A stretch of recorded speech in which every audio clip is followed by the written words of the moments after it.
Now, I had a tip today on college coach communications.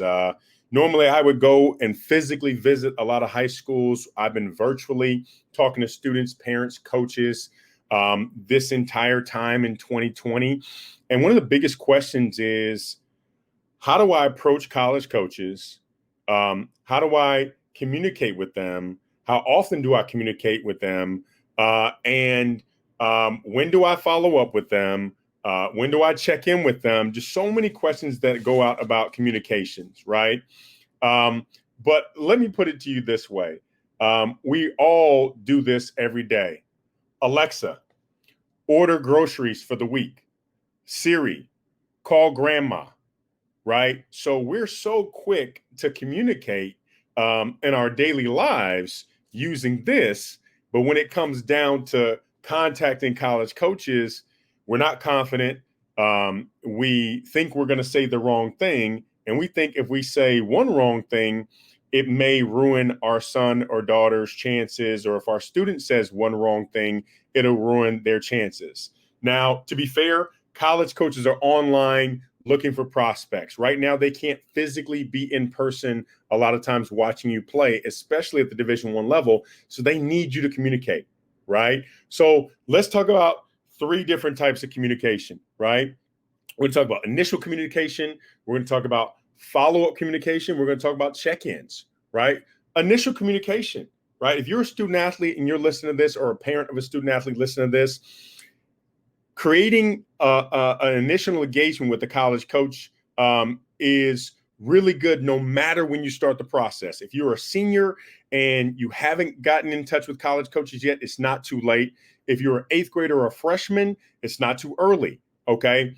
But the biggest thing is you've got to look good to this coach, right? So creating an online resume and getting that information directly to that coach is necessary. A nice athletic looking photo, preferably one in your sports uniform, updated video, highlights or skills video, and then a brief message, a personal statement about what you want to accomplish, why you'd be a good fit for a college program.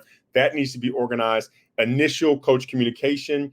Make sure the subject heading looks good, okay?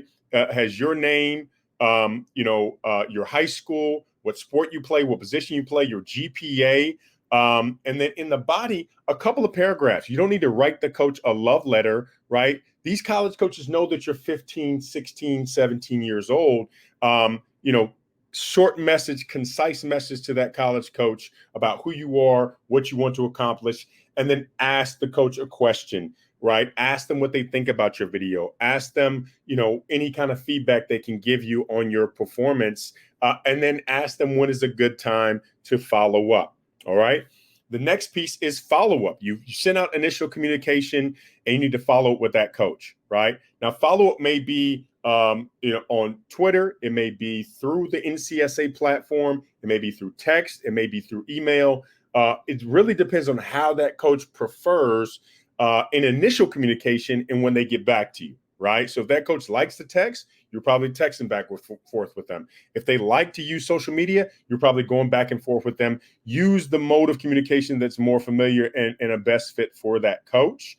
And then follow up. How often do you follow up? As often as you need to.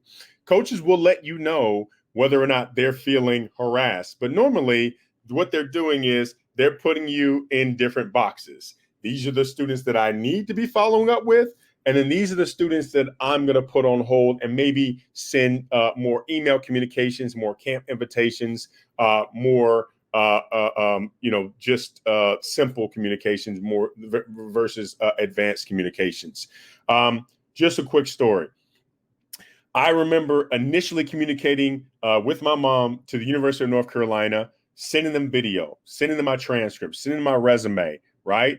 And as soon as that coach said, hey, yeah, we'd love to get you up here to visit University of North Carolina, I held them to it, right? And so what do? We set an appointment to go visit that school that next week, right? Don't let the sun go down before you're following up with coaches. Don't let the stack of letters get too high, the email box get too big, the text message queue get too big before you follow up with those coaches.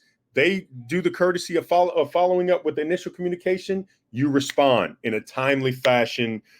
No coach is out of bounds from you talking to. You need to cast a large net, and you'll find a whole lot of schools that might be a good fit for you. That's my time here, guys. I hope the tip helps you. Thanks. Have a good day.